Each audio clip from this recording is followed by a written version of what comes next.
Riyadh தனது குற்றச்சாட்டை Abu Dhabi மீது வைத்திருக்கிறது மட்டுமல்ல, அந்த பகுதியில் இருக்கக்கூடிய அல் மஹ்ரா, ஹதர் அல் மவுத், இந்த 2 பகுதிகளையும் ரெட் லைனை தாண்டி இருக்கிறாங்க. யார் தாண்டி இருக்கிறா?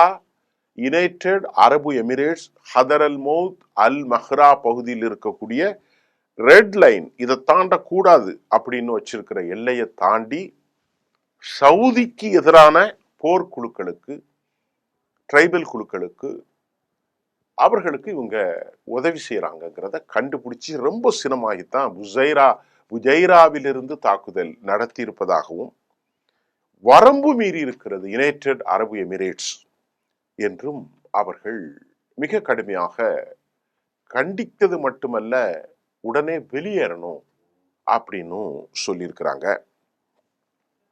இதுக்கு இடையில சவுதி அரேபியா இந்த அளவிற்கு தனது பங்காளிகளான அமெரிக்காவின் நேச நாடுகளாக இருக்கிற 2 பேரும் ஆண்டுக்கு $69 பில்லியன் பிசினஸ் செய்யறாங்க.